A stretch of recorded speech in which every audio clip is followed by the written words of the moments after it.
So hello and welcome. Happy Friday. Today is Friday, October the 28th. That's right. Already we're in the last Friday of October. November next week. I don't know where the time goes. This is episode number 181 of Backyard Beekeeping Questions and Answers. I'm Frederick Dunn, and this is the way to be. So I'm really glad that you're here. If you're brand new, welcome. If you want to know what we're going to talk about today, please look down in the video description below. And you'll see everything, including links and further reading and references and everything you might need. You can submit your own questions by following the link down in the video description that takes you to my website, thewaytobee.org. And then you click on the left column, the little page marked The Way to Be. There's a form for you to fill out. And some people use the anonymous part today too, so we're going to talk about that. What's going on outside? 56 degrees Fahrenheit right now, so bees are foraging. They're desperate this time of year because the environment is providing almost nothing now. That's 13 degrees Celsius, by the way. So these are the questions that were submitted over the past week. Let's get started. First question comes from Michael McHugh. Fred, could you give us a Vespa mandarinia update? Okay, Vespa mandarinia, what is it? If you looked at the cover image today, I was holding this little rascal right here, which is the European hornet. This is not Vespa mandarinia. This is Vespa crabro. But the reason that I put it up here is because people find hornets like this different times of the year all over the northern United States, North America. And they post it and go, aha, I have murder hornets already at my house. No, these aren't even a fraction of the size of the Asian giant hornet, which the media has labeled the murder hornet. And that is Vespa mandarinia. So what can we talk about? Well, we know it's in Washington State. We know that it came here. It's not native to the United States. And for those of you who don't know, it's a large hornet. In fact, the largest hornet in the world. And it doesn't come from here, and we have people tracking its progress. Why do we care? What does it even matter if this thing spreads around? Well, because it destroys honeybees, for one. It also destroys other wasps that are already native to the United States and Canada. And it's pretty scary to people that deal with it. So what's the update? Well, we know we have them. And the entomologists, by the way, that are up there, Washington State University, for example, tracks it. They have a web page for it, so you can check that out. I'm going to give you a link to another website, another YouTube channel at the end of today's YouTube. There, my shout out for today. But I just want to talk a little bit about the differences between bees and hornets and wasps in general, because it applies. The update is vague, by the way, and if you look into the scholars, the people in the know, people that know everything about everything and are at the cutting edge of determining methods for mitigating or destroying and removing mandarinia completely, they're all over it. They said that they're confident that they're going to get it, that it is not going to spread, that there are so many people looking out for it, that there's citizen science. I always ask them things like, what's your latest bait? What are you guys using? What are bringing in all the wasps and stuff? And they say orange juice and mixes like that. So their methods are pretty basic, I think, considering mandarinia can be way high up in a tree. They can be in the ground. And here's where they differ from honeybees. If we have honeybees and honeybees want to make another colony of bees, because that's what we're talking about. We're talking about the spread, the potential for them to get all over the place. So how do they spread? Well, we're looking at yellow jackets, bald-faced hornets, the European hornet around here, by the way. And we see how they live in a social nest through the, productive year. So here in the state of Pennsylvania, where I live, the wasps are now generating queens. And including our only true hornet that's resident to the United States, of course, Mandarinia will be added to that list. But the Crabreau specimen here, when they produce their queens at the end of the year, they're no longer social in regards to the way they survive winter. The queen hornets and queen yellow jackets and queen bald-faced hornets, which are really just wasps, they fly out solitary. So they mate at the end of the year. So there's males in their paper nests right now. They mate, the queens fly out, and they survive winter by themselves. The percentage of queens that survive winter, I'm not sure about, but here's the thing. It only takes one queen hornet to start an entire new colony in the spring. That's why it's a huge challenge to get those things under control, because let's say they find a nest of the Asian giant hornet in the ground, in a tree, wherever it happens to be. They have to get every single queen that's in that nest this time of year. Because if they just let one or two escape, and they can fly up to 50 miles an hour, and they go a pretty decent distance. I'm going to provide a link down in the video description which has the science on how they spread and where they're headed, kind of. But one queen makes it to spring, she starts a colony. That's why they have their work cut out for them. And I don't like the alarmist way of, I understand they can be devastating. They can take out a beehive, they can be devastating to our agriculture. And they're impressive. There's no question about it. But what I'm worried about is, and the reason why I showed that Crabreau specimen is because the lay people out there just want to kill everything when they get scared. I don't know if you all remember a movie called Jaws when it first came out. And everybody became afraid. Well, everybody. A lot of people became afraid of sharks. And they were even afraid of sharks in freshwater lakes. There were people that wouldn't even go in swimming pools. That's how afraid they were. And they started killing sharks all over the place. Nurse sharks, reef sharks, everything that was benign, that wouldn't attack people, all because of the great white that was featured in the movie Jaws. So now we have an Asian giant hornet that the media, because they want to get more people to watch their stuff, calls it the murder hornet. It kills people. People have died. But they take that kind of out of context because the people that were being killed by them in Asia were stealing their larvae because they're valuable in the market. So it wasn't like they were coming out into the communities and murdering people because they're walking their dog or their cat or something like that. So the response from people, when it gets that title, and when we start saying it's killing people, they're going to arm themselves with chemicals, and they're going to use insecticides, and they're going to use it on all the things they don't understand. How many times have you seen a video on YouTube where somebody says, look at this swarm of bees, and it's a bunch of paper wasps, or it's a bunch of yellow jackets. I hate bees. And then they don't even realize that honeybees and other bee species are entirely different from the vespids, from the wasps. So that's why I'm a little worried about everybody freaking out. So what can we do as beekeepers? I think we can help to educate the people around us and hopefully cause a ripple effect of understanding. It doesn't mean that the Asian giant hornet isn't a big deal. It is, and has the potential to be.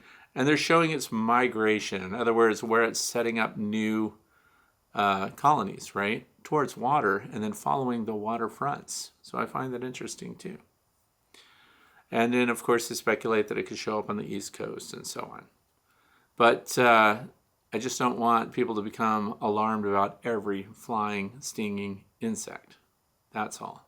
So for those of you who want to take a deeper dive on how it's spreading, where it's located now, and where they find the nests, I'll leave a link down there that shows the study, and it's in great detail. But I want to make that distinction. A honeybee queen can fly out on her own. She's doomed. She needs a colony of bees. Honeybees create perennial nests. So the nest survives winter, and they continue to grow and expand from that single cavity year after year after year, unless it's unhealthy, unless they abscond, unless something really dramatic happens. And when they abscond, they don't leave alone. They leave in a group. They swarm. They go. Where wasps are a much bigger deal, and their survivability is kind of better than for the honeybee. because a single wasp can get through winter. They have a non-perennial nest, so they build a new nest every year. In other words, if you find a paper wasp nest this time of year, and it's really big, and it's all gray, and it's paper, and it's cool looking, and you think, I have to destroy that nest because next year they'll just come back to it and start again. They don't. So they don't reuse their paper nests unless they're in a part of the country where it doesn't get cold enough to kill them off. That's when you find these yellow jacket nests that'll fill an entire shed that people haven't been into for a while. But here in the north, and they need to survive winter, the nest gets abandoned, the queens fly out individually, and they start as I described before, but leave the nests, especially if they're sheltered. So my way to bee building has a big paper wasp nest hanging down on the porch just under the overhang there, and people go, oh, what's up with that nest up there? Well, it's empty, and that will help deter in spring other paper wasps from building there. So it's pretty cool, but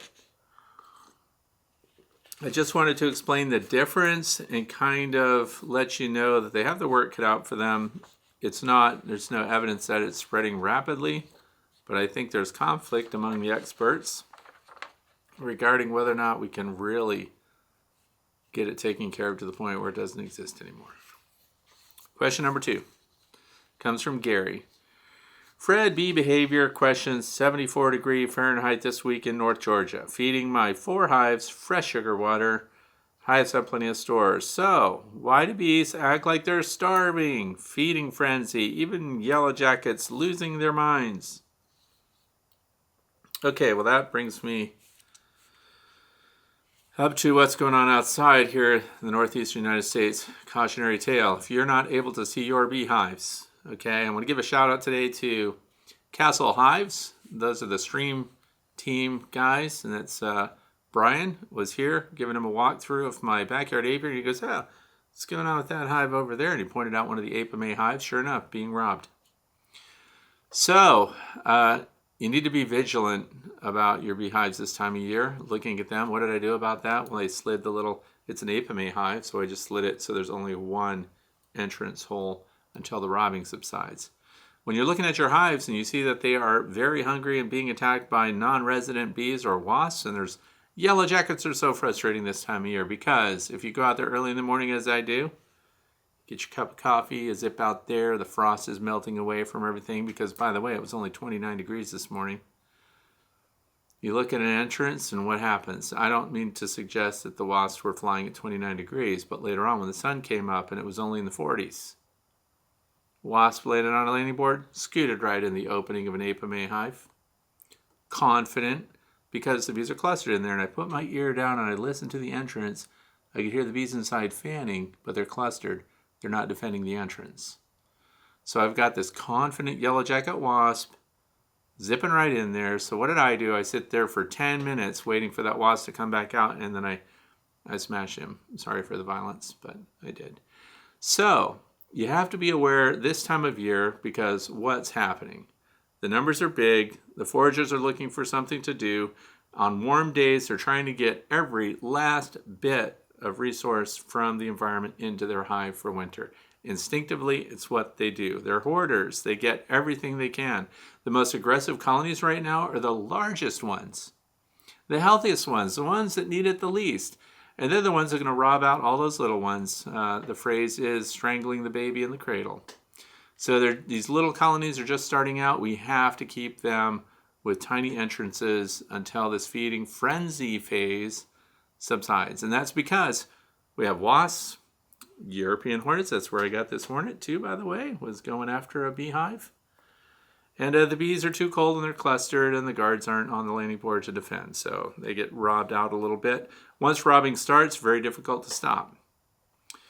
So this is why you have to think about it this way. They've been foraging for miles in some cases. Now the environment's closing down. The flower shop is closed. There are no nectaries anymore producing sucrose. There are very few right now.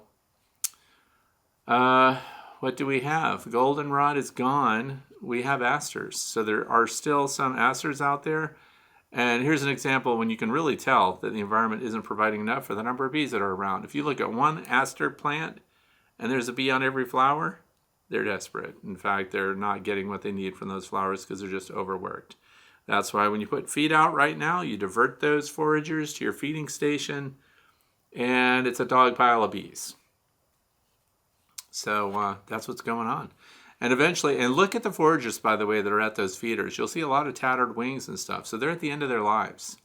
Another thing that they're going to be collecting on these mornings when frost melts and stuff like that, they're collecting a lot of water because they're starting to take care of the cluster inside the hive. So that's why they're always hungry. They eat more than they need. They take more than they need. And they store it. That's why it works for us, because we can get the surplus honey from them. It's that fact that they're hoarding is what benefits us. But that's really what's going on. Yellow jackets, man, it's hard to like them. You know, you just see them. First, you start thinking, oh, they're okay. They're just scooting around. And when you have robbers inspecting a hive and thinking about getting into it, this should get your attention. When they're flying in at the sides, when they're flying in at the back, you see them underneath the hive. They're kind of avoiding the entrance because they don't want conflict. It's kind of like when somebody is trying to rob a house. They want to rob the house when the people aren't there because they don't want to engage the owner. They don't want you to do the flying monkey takedown and rub their face in the carpet while 911 gets called. So they avoid it. They try to backdoor them. They try to get in through the sides. Or they get them when it's a small colony that can't defend itself. So if you see that activity, pay attention to your entrances and reduce them. If it's a full-on robbing situation, close the entrance completely. Stop it right there. And then the ones that are inside, they get trapped and they get killed by the other ones. But don't forget to open it up later, of course. But this is the time of year. They are, as you say, going nuts. They don't like yellow jackets. European hornets, they're okay. How many can they get? They're not too bad. Now, if we had Mandarinia here, Vespa Mandarinia, I don't know what I'd do.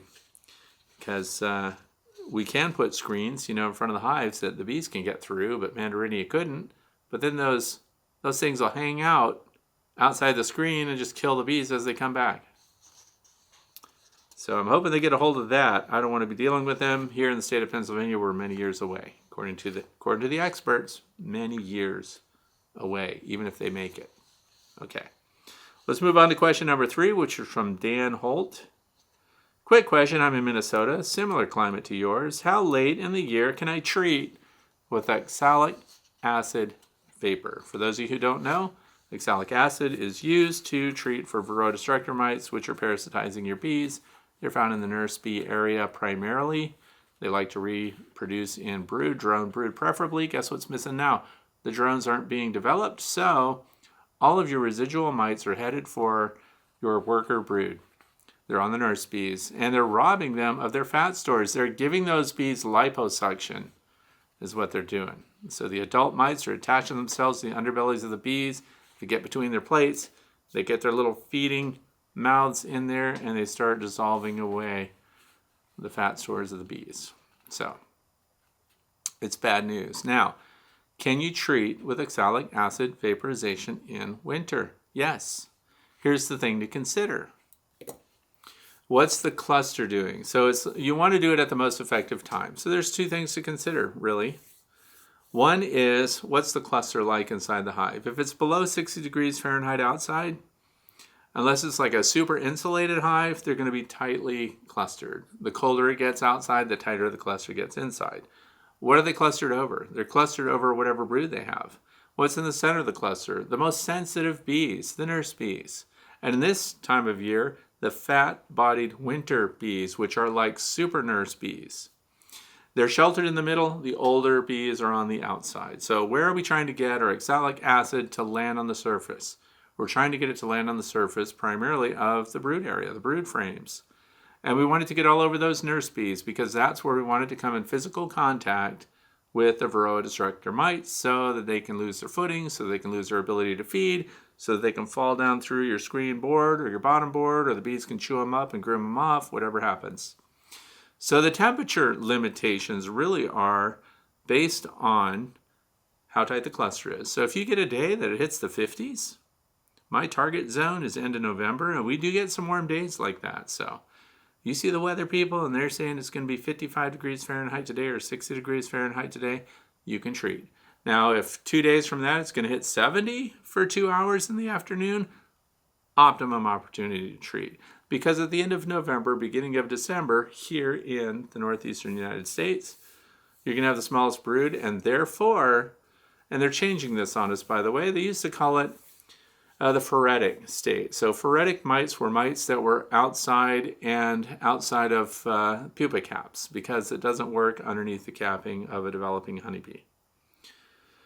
So if they're phoretic, they're exposed, but apparently there's some discussion about, well, phoretic means they're just out on their own, where this traveling phase is when they're still attached to a bee feeding, so therefore that's more appropriate. So you might hear some changes in what the terminology is regarding what a mite is doing and where it's doing it, but the bottom line, the practical end of it for the backyard beekeeper is the mite exposed, where I can hit it with oxalic acid vapor and get the oxalis to settle on those surfaces, on the bees, on the brood, on the comb, and then get those mites to put their feet on it somewhere so that they can be damaged by it.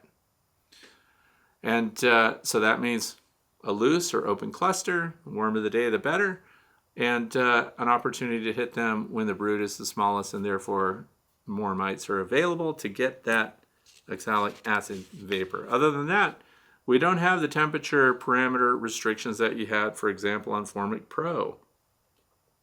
If you have treatments that require volatility of whatever you're putting in there, so you need warm enough temperatures for it to go airborne to do its stuff, but not so hot that it actually kills your bees. So oxalic acid does not have those restrictions. Question number 4 comes from Andrew.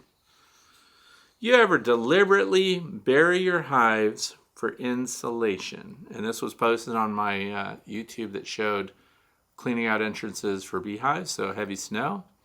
So we do know that, what do we know about snow? Let's think about that. So in wintertime, I always have this opinion that if it's going to be really cold, below 32 degrees Fahrenheit, which is 0 degrees Celsius, if things are going to freeze, I'd like to see snow. Snow is an insulator. Why is it an insulator? Well, because when the snow falls down, it traps air and it can actually shelter your beehives from wind. Now, would I intentionally heap a bunch of snow on my beehives to benefit from that insulation, right? I would not personally do that. And for one thing, it's just not practical. I'm not going to hike out there in 2 feet of snow and shovel a whole bunch of it all over the beehives. Ultimately, what's frozen and gathered around your hives is going to melt. You get those hot days, it's going to melt off, and now you've got a lot of moisture on and around your hives directly up against them.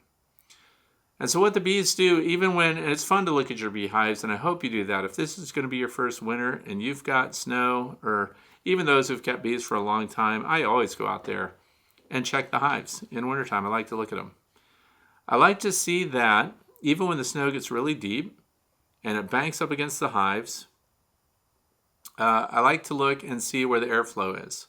So the bees are respirating and moving air, even with active snowing, and that's why you'll see the tiniest gap facing your beehive. Here's the big mound of snow, and then you'll see these tiny openings between the hive and the snow. Part of that is because the snow builds up against the hive. There's some warmth emanating from the hive, and so that can melt the snow away a little bit, but around the entrance you'll see these little channels in there that the bees are venting through. Very interesting to see that because it shelters the hive from wind, at the same time provides them with an air inlet and exit so they can still vaporize the hive. Remember, these aren't people. These are honeybees.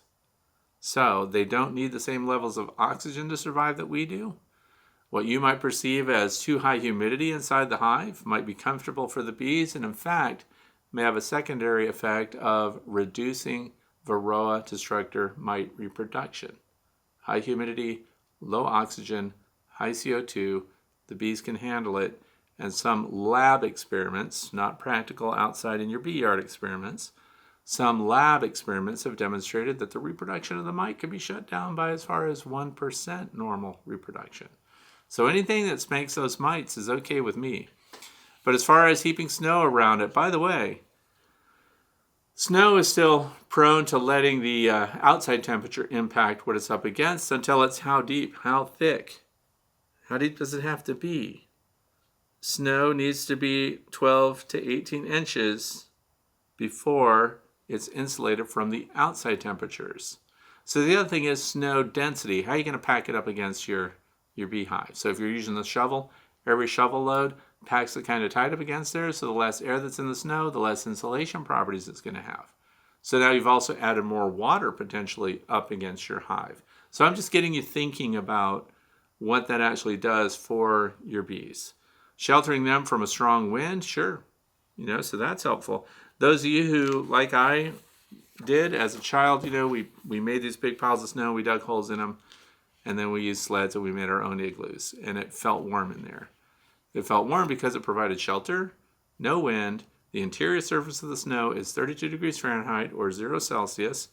And so you actually could create protection, especially if it was going to drop to 12 or 13 degrees outside. The snow would definitely provide a beneficial barrier. So shelter alone is worth something. But if you want to know more about this, the information that I gathered on that is from the National Snow and Ice Data Center. They have interesting information there about the traits of snow and ice.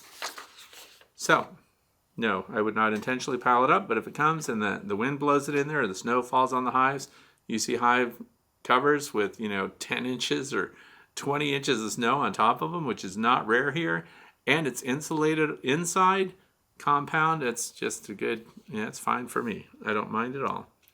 Question number 5 comes from Gloria Nelson. And it says, my bees are eating from a community feeder. Have not had any robbing, so am grateful. It will be getting cold here in Wisconsin soon. I bought the Double Bubble. So anxious to use it on my inner cover this winter with the Rapid Round feeder on top. What would you think of putting my Hive Alive patty inside the feeder for their use during winter? And I'm going to say don't. But you can do anything you want. I'm just going to explain why. So what's the Rapid Round feeder that she's talking about? This is a Rapid Round feeder. It just happens to be yellow. There are bigger ones that are white. And so this is what Double Bubble looks like. And I was going to put that around that. That's non-necessary, but putting it over the top. So if I had dry feed in this, pull this inner cone out, put your dry sugar around here, cover that up, and now the bees go up in here and they feed on it, and there's Double Bubble over the top of it because we want to reflect the warmth that's generated inside the hive. We want to try to keep as much of that in this capsule as possible. Now, if you were going to use Hive Alive fondant, she mentions, so this is Hive Alive fondant. I'm going to explain 2 things. One is you could, cut this up and stick it in here in some way, put the lid on, and then they would still come up through the center and they would get to the fondant. But if I were going to, as I am this year here in my apiary, I'm not using Rapid Rounds for winter emergency feed. Now I would use these if it was time to put a new swarm in, or if we're starting a new package of bees or something. Sugar syrup in this is a great way to deliver it. They take it really well. It will never spill down into the hive, so that risk is gone. So this is still a great feeder. Just for me now, for winter feeding, I won't be using it. And that's because this is a self-contained feeding system. So if you've got your inner cover, and hopefully it's an insulated inner cover, like the new ones that have come out from Bee Smart Designs that I used last winter. They have a little hole right in the top. So there's insulation, there's a hole through the center, and you would put your Rapid Round on top of that hole. But if you're feeding fondant, I just cut the circle slightly larger than that hole right here, peel this off, put this by itself right over that, and have the whole packet right there. Because what the bees demonstrated last year is that they'll move throughout, it'll just expand in a concentric circle, and they'll expand and consume all of the fondant in this packet. So this packet keeps it in contact, just like when you're putting food in your refrigerator, for example. If you can eliminate the air around the food stays fresher longer. So this packet keeps air from interacting with the unused portions of your fondant. So the bees go through here and the fondant's still fresh and you can feel it right away. You can feel how flexible it stays. So it stays in a liquid state, which is more beneficial to the bees. If you were to peel away the entire surface, all this plastic, it dries out. It's not as available to the bees. It doesn't stay as fresh. And it forces the bees to eat it too soon. So I say cut the little hole, put that over the hole, and let this be the self-contained thing, and put your double bubble, your insulation over the top of this, and then that helps keep this all encapsulated too. You've got an insulated inner cover, you've got your feed, you've got insulation over the top of it, and then you've got your insulated cover there. And you can pull off your lid, look at this, and see what the progress is right now. And this is a great way to go. There's no reason to cut all this open and create a bunch of surface area that gets exposed to the air and have it in this feeder configuration. There's no advantage to this over just putting the packet on by itself, but I do see an advantage to leaving it in the packet and limiting the entry area so the bees can go in and feed that way, keeping the fondant fresher longer. That's it. And if you want to read more about that and studies that have been done on Hive Alive, there will be a link down in the video description. Question number 6. This is from Pam Robinson. Says, I'm a new beekeeper with just one hive in my backyard. I agree that joining a local club is important, as well as having a local mentor. It has paid off for me. I wonder if you would provide suggestions for camera lenses, better photos of my bees in action. I'm not a professional in any way, but a fairly good amateur using my Canon DSLR on a tripod, but would like to get closer and as stills. Thanks, and I've learned a lot of bee biology from your close-ups. Okay, so this is for Pamela. A lot of people ask about my photography and what I would recommend, and especially when it comes to amateur or prosumer groups that are doing photography. Photography principles remain the same, but when it gets down to talking about specific equipment, now we're Canon and Nikon and Sony and everything else that's out there, we have so many photographers already that teach photography on YouTube that for me to wade into that is not really very beneficial. So when it comes to what would I recommend to get closer and to get action and stills and get macro work, everything I do is basically Nikon and Sony. So some of the equipment that I use would not be practical for most backyard beekeepers because I have a tendency to overdo it. Why? Because it's my profession. I'm a professional photographer. I'm a professional cinematographer. So the equipment that I use usually is kind of overdoing it when it comes to what other people do. But I do love getting macro pictures. I think it's great when people have insects available to them. And I've recently taken pictures of jumping spiders and stuff like that just for fun, because what I do is I test my gear. And so I review and evaluate and give feedback for the equipment that I use. And so really what it comes down to is how much time you're going to spend out there hunting the perfect picture, and how well you understand your subject matter, what time of day to get it. I'm a big fan of shooting out in the environment on location. So a lot of macro photographers, I do bring specimens in and turn them loose on the kitchen table and things like that, because I have a huge, I have 3 windows on that whole wall in my kitchen, and so morning light comes through, and it's a great opportunity because photography, photo, right? It's all about light. And you're going to graph the light that you see. So it's lights, darks, shadows, form, and everything else, and the textures. And I understand it's fantastic, and it's a lot of fun. So rather than me sit here during a beekeeping Q&A and try to explain what lens might be good or bad or what I like better, that is highly subjective, because this is the age of imagery. There are phones that do fantastic jobs, but I'm also a big fan of the DSLR you described. You use Canon. I'm a Nikonian. I'm a Nikon Pro, so I have access to a lot of equipment before other people do. And if something exists in the Nikon lineup that will get me a better picture, I get it. I want it. I spend too much for it. But it's also my job. So that's my justification. But I want to give a shout out today to someone who's a top tier macro photographer. And if you go to this guy's channel, his name is Thomas Shahan. Shahan. That's his YouTube channel. He is a macro photographic genius. There's no question. And he captures his images, does fantastic things. And here's what I like about his approach to nature and to insects and arachnids and everything else that he photographs. Instead of killing it, putting it on a dissection pin and lighting it in the studio and taking a bunch of kind of dead, images of textures and stuff for cataloging details, that has its purpose and that has its place for those who do it. But like Thomas, I like to get outside and get on the ground and crawl around and get close. And there's a whole bunch of failure associated with that.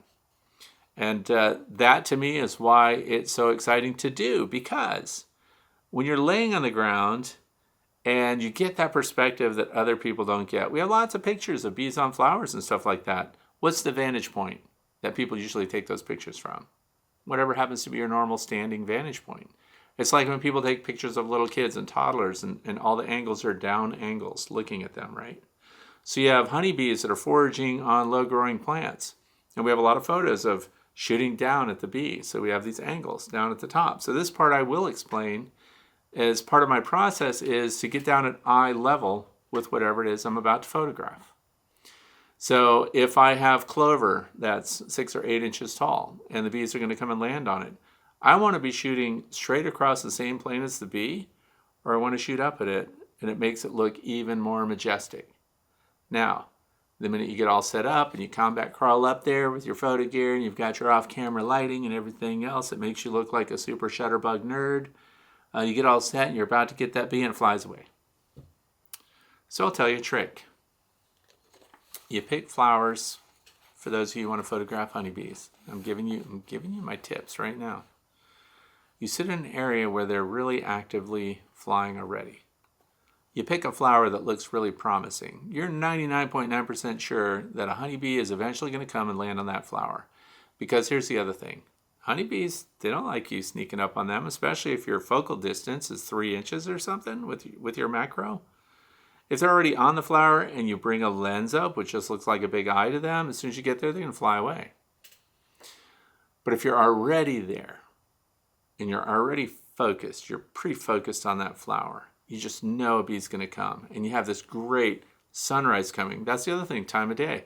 A lot of people think middle of the day, best time to shoot with photography, right? No, it isn't. That's super uninteresting. So what we want is the sunrise. We want that raking light to come across the top of those plants because we're dealing with low-lying plants. Or we want sunset light, same thing, low angles, raking light, dramatic contrast. Don't shoot in the middle of the day. So anyway, and this is just me, but then you'll get these angles set up on that, and then when a bumblebee or the honeybee comes in, and when they do land on that, you're already there, and you're going to get the shot. This doesn't happen in 5 minutes of being out there. I have spent hours and hours getting 3 good pictures. So it's about commitment too. A lot of people think it's about the photographic equipment that you get, and to some degree it obviously is, or I wouldn't be getting the equipment that I do. But it's 99% perspiration. You have to actively get out there, know your equipment, work out your exposures, and then get right in there. And the reason I mentioned Thomas Shahan is he's one of those guys that he uses some basic equipment. He's not a gear nut. So what he does is he finds out ways of taking extraordinary images with minimal equipment.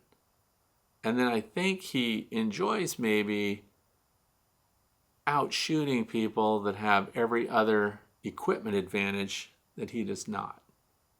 So that's why I like his channel, Thomas Shahan. And getting bees in flight is a lot of fun. Sometimes you don't know what you have until you have it. Thank goodness film days are gone because I can sit right there and know in a preview of the image what I have, what I don't have. I don't have to wait till I get in the dark room, process the negatives, then wait until I get in the next dark room and process the prints to find out out of focus. Didn't get it. So there's lighting equipment. This guy talks about everything. So I'm going to provide a link for question number 6 of Thomas Shahan. And then you can see he talks about equipment, how to set it up on a minimal budget. It's all about lighting. But what I like about him is he goes out consistently and he's constantly hiking around and trying to get, he does stacked focus images of bugs on leaves without tripods and things like that. Steady hands, perseverance will bring you some of the most extraordinary images ever.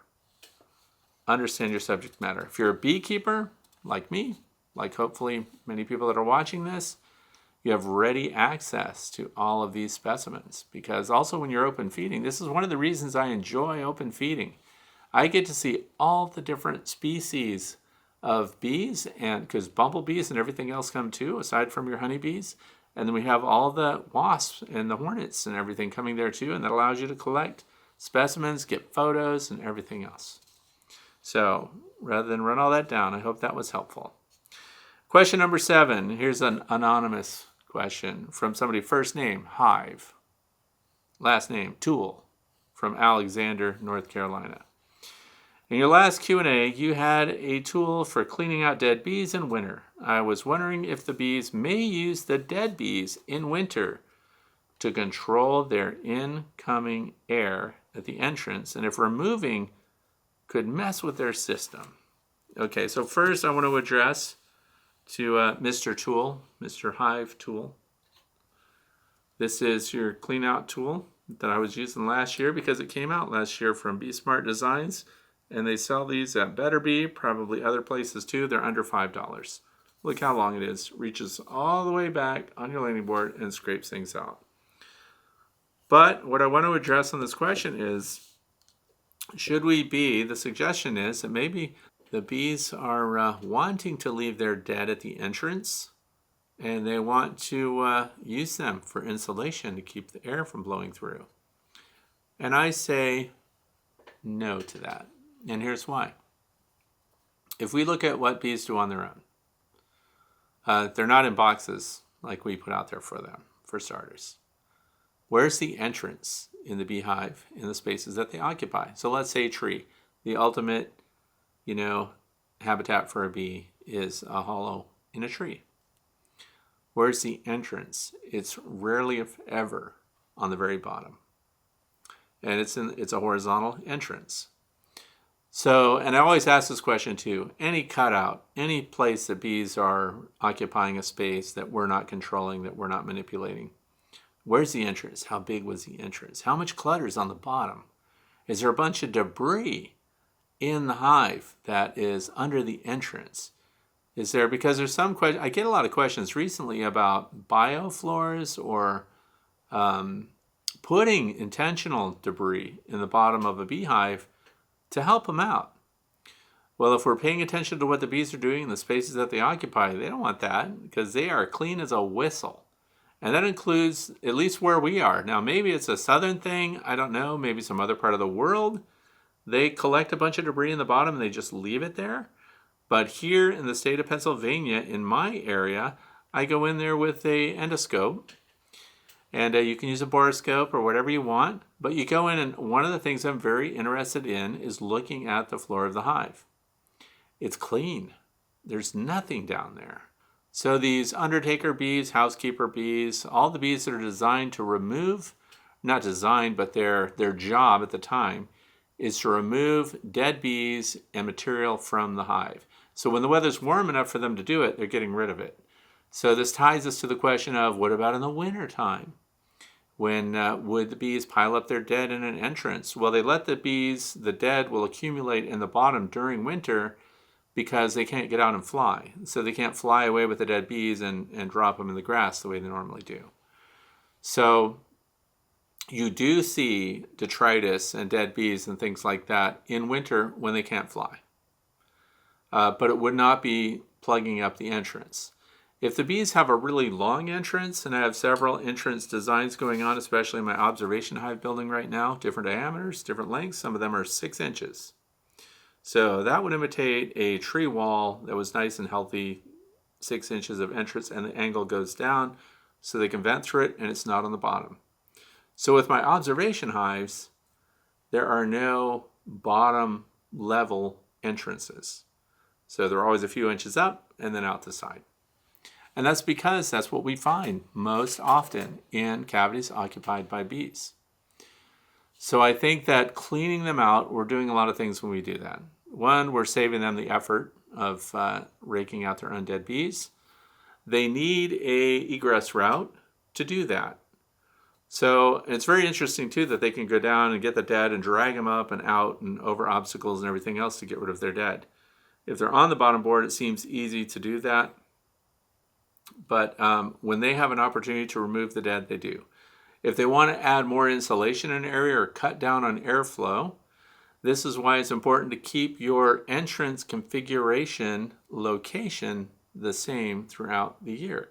Because they spend so much time building honeycomb and infrastructure, knowing that this is the source of the fresh air into the hive. Those of you who change your configurations going into October and November and shift the entrance location and shift these configurations off center and all of these other things, now you have meddled with what the bees have tried to arrange their resources towards managing. So now you did kind of throw them a curveball. That's why if you're going to reduce and enlarge entrances, at least keep those centered in the same spot in the hive, because they arrange their brood and resources and everything else over their control of airflow. If they need to slow something down, they'll do it with the bodies of live bees.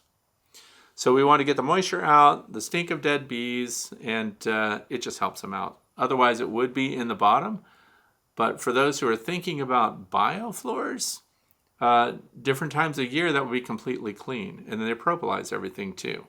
So they're not putting tree debris and stuff like that, rotting material and humus and crumpled up leaves or peat moss or whatever people are thinking about putting in there. It does not necessarily benefit the bees. And the other thing that people are asking questions about too is, what about book scorpions and pseudoscorpions and things like that? And that's why I had that conversation too with Dr. Samuel Ramsey. So because we talk about those, a book scorpion can eat a Varroa destructor mite if it falls down in the bottom. How many Varroa destructor mites can it eat? Not very many. So they also aren't tolerated up in the hive itself. And given the opportunity, would the bees clean out the detritus that's hiding book scorpions and things like that? So they're not present in a meaningful level. And the bees would remove all loose detritus because they also scrape the surfaces. They don't like porous surfaces. They don't like unpolished surfaces at all. And so they continue to remove that. So I hope it makes sense in the way that I'm describing it. And that thinking is reinforced every single time we look into a cavity occupied by bees, not attended by people. So it's very interesting. Thanks for that question. I would not leave the dead bees. I scrape them out whenever I can. Because the risk in the other direction is if there's a bunch of dead bees over the entrance, again, that's unnatural. The dead bees that can't fly out, they pile up on the bottom. So they have a closed off entrance that they can't get to the entrance to clean it out themselves. Moisture builds up, air gets blocked. And so by opening that up, we're helping them out because we're the ones who put that entrance on the bottom board.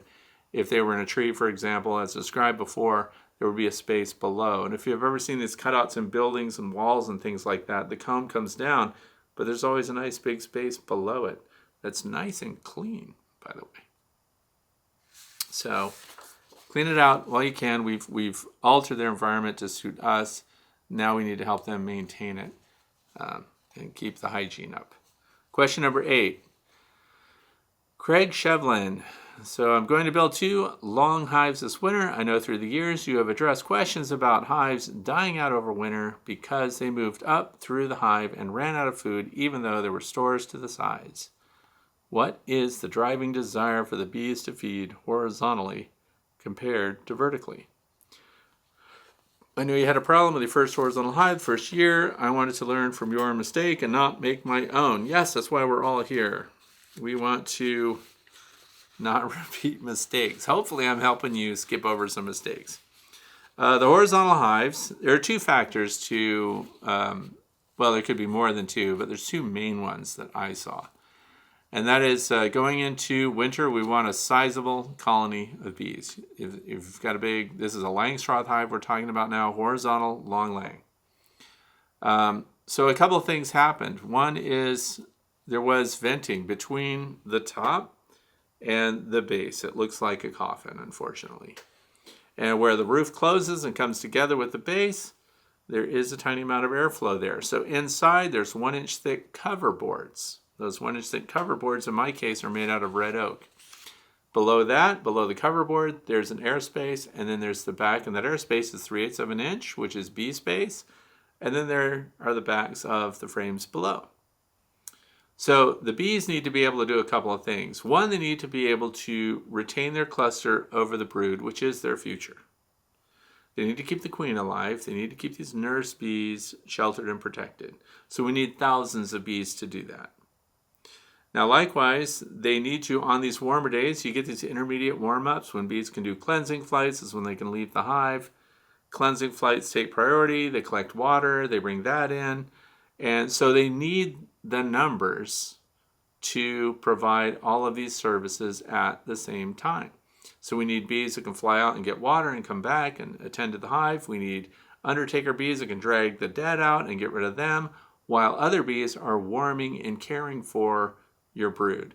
And this is where, when you're doing an autopsy of your dead outs in spring, you often find that they clustered right over the brood, and then a few frames over, or even just a couple frames over, there's plenty of honey, and they never got to that. It's because they get stuck over the brood. Now here's another thing that I want you to check out. We'll talk about it more this year, but I kind of discovered it last year too, is that when we look at bees that starve, and it doesn't mean the whole colony died, it sometimes means that you just got a few that are tucked in these little cells and they're dead. And you think, well, that was their last-ditch effort to get food, but that really didn't make sense because they're in a brood area. Why would their whole body be in a cell in a brood area when the food's up here? They would go up there and get that food. Do you know what they're doing? This is interesting, and I want you in your next autopsy, hopefully you don't have to do one, but if you get a colony that dies, it's an opportunity to learn. Look for the queen, see if they were queenless. But I find that they're actually trying to protect eggs or young larvae. A young larva inside that cell. That's a nurse bee that filled the cell with her body, trying to keep that little larvae warm until the rest of the warm-up came or the rest of the cluster came and helped them out. And so see how many times you can pull a dead bee out and see if there's an egg or a very young larvae or the residue of a young larva in there. It's interesting. So they actually wouldn't leave the brood. So that could be a little heater bee or a nurse bee trying to feed and keep it warm. Who knows? Now, so this year, what am I doing to protect against that? We talked about it earlier. I'm going to put Reflectex on there. Well, I'm sorry. I got to be careful about trade names. Reflectex apparently doesn't have any bubble in it. So double bubble is what I'm talking about. So I have, this is a cutaway of the end of the long Langstroth hive. Here's the frame, here's the horizontal cover boards, and this is the lower box, and then the roof comes down on top of that. I'm putting a blanket of double bubble over the top of the hive, and it's going to go the full length of the hive. So with the lid open, this stuff is going to spread out over the entire top, right to the outside edges. And that way when I close the lid down, it's going to come down right on top of this. It's going to sandwich this in between, and that's going to take care of any potential airflow through there, which would have happened in the past. The second part of that is I'm stapling this stuff to the entire, notice I use present tense because I'm not even done. But the good news is this weekend we're having 2 hot days, Saturday and Sunday. So those are going to be good honeybee working days in between my portrait sessions. And I'll be stapling double bubble into the covers of my horizontal hives. So I'll have the blanket, the airflow stoppage right there, close that up. And then I'll have the inside air pocket there, and that will create an R13 according to the experts. So that's what I'm doing different, because that will cause fewer bees to have to heat for survival, and then the heat will be more effective. The little amount of heating that they do will be more effective than it has been in the past with the heat dissipating too fast. Now see, I did have R10 rigid foam board insulation up above, but that's defeated. If your joints where the hive top and the hive base go together, if there's any leakage of airflow through there, what good is it to have R10 up above it? None. See? So, that was a downfall. We're fixing it. Now we're down to question number 9, which comes from Wes from Wildomar, California. I live in Riverside County, California, in an area of Southern California hardiness zone 9, and we're mostly out of the coastal marine influence. Prolonged heat, 110 plus degrees, are not uncommon. Dry summers, winters can see freezing temps for a couple of months. Question for you. It's my understanding that most, if not all, feral colonies in my area are likely Africanized. What do I do if I'm suited up and an aggressive colony attacks? Please provide any tips you might have for backyard beekeeping in areas known to be Africanized. That's a very good question. The latest thing that I like to use, and this is something that you can pre-mix and have ready to go. We all know about the garden sprayers. They come in 1 gallon, 2 gallon, 5 gallon. Some of them are even backpack units. And a lot of people use those for herbicides, Roundup, things like that. That's not what I would use it for. However, you can have a 1 gallon pump container with a sprayer on it. And what do you think I'm going to tell you to put in it? 2 tablespoons per gallon of Dawn Ultra Free and Clear dish detergent. Biodegradable. I've tested it. It works on wasps. It works on hornets. And it would definitely work on honeybees. The whole reason I landed on that is because of Randy Oliver's research with using it as a release for counting mites. Release agent kills the bees, kills the mites, you can count them. And then I thought, well, if it really does a number on the bees like that, plus it's biodegradable, that sounds like a win-win if I needed to take out some kind of feral colony, or if I ever now encounter a hostile hive of honeybees that has to be taken out because of their proximity to people or whatever, I wouldn't hesitate to pump that right up, fill that, and put your bee suit on and everything else, hose the entrance, pop the lid, spray it inside the lid, and then gradually, just like you're about to do a bee inspection, you've got this hostile hive of bees that is just going to sting everything for who knows how far away. It's your job as the beekeeper, if they're yours, to have an emergency action plan in place with something that'll kill them and allow you to reuse the equipment later. So if you use that, it's going to be a focus thing. It's going to biodegrade. You're supporting a company called Dawn, which also helps anytime there's wildlife rescues, anytime there's a wildlife emergency dealing with petroleum products, spills in the Gulf, things like that. Dawn is right there, and rescue workers use it to clean and restore health to sea animals. So that's why I like promoting them. That would work, and I've used it. I took down a big paper wasp nest with it. I have a really strong squirt gun that I used for that. And took those out. Works on ground hornets, ground wasps, and would definitely work on a colony of bees. So that could be part of your emergency equipment staged. By the way, these are things like with any emergency. You've got a fire extinguisher. It's already on your wall. It's already ready to go. I know you're drilling and training on how to find it. I know that you shut off all the lights on the kids and then you make them find their way to an extinguisher in the dark and find their exits and things like that.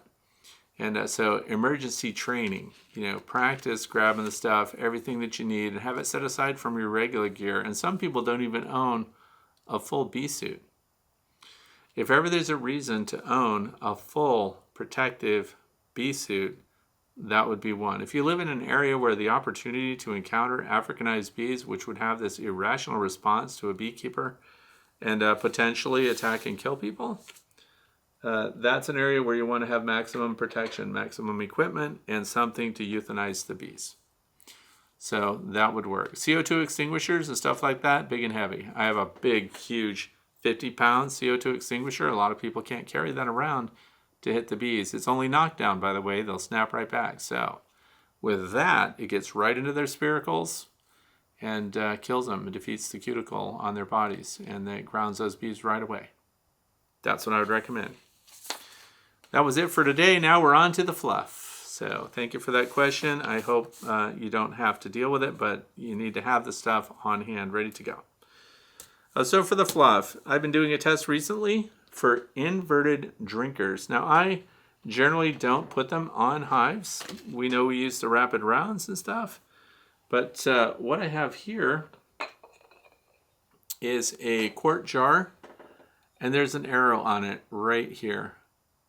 3 days ago, I filled this jar, and just through the normal temperature changes from early morning, overnight, to daytime temperatures, all of the liquid was expressed out of this jar. You can see where it is now, down here.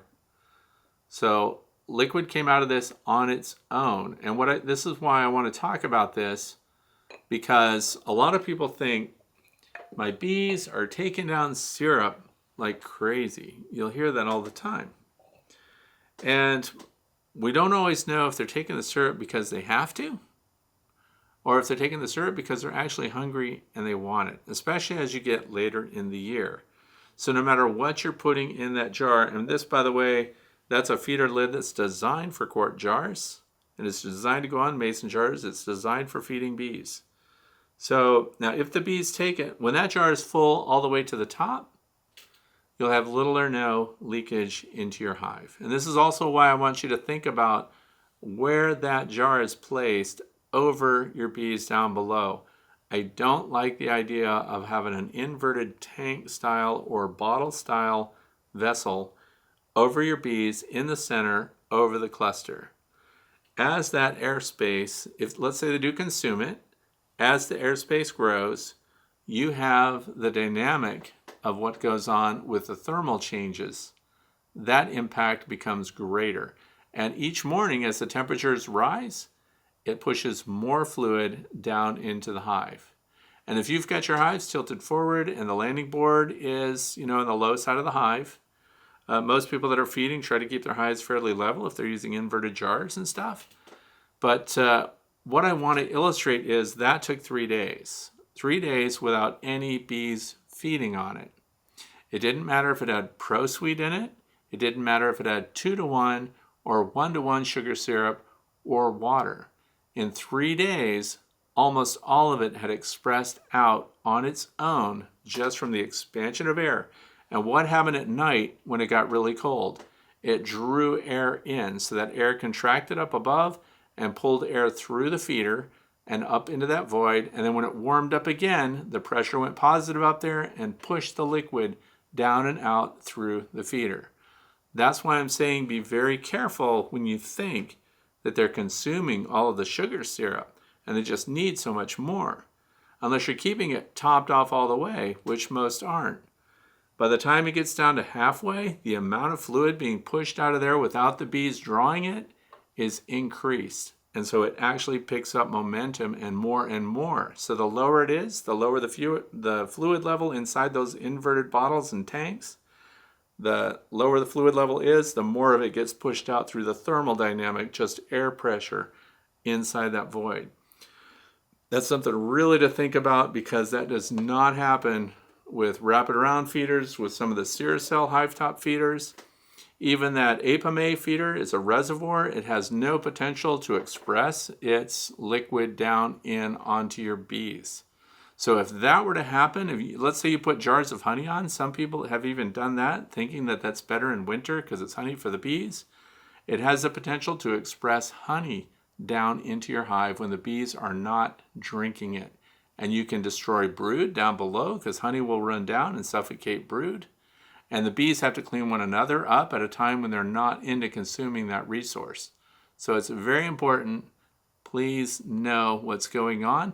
And you can do those experiments yourself. So if you've got kids at home and you've got homeschool and you have a science component, it's a great way to figure out what gases do through normal changes of temperature, because now we're dropping, as I mentioned today, we're at 29 degrees this morning, goes into the 50s by afternoon.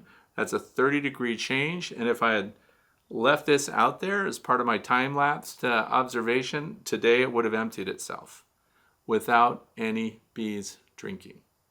Food for thought. What design drinker you use on your hives. I'm a huge fan, even more so now. I kind of knew this already, but I decided to do the test over a period of 3 days just to see what would happen, and the results are impressive. So I'm a fan of the reservoir style, whoever, I don't know whoever makes the one that you like the most. I am not going to be using a tank style or bottles, anything that inverts and traps air above it.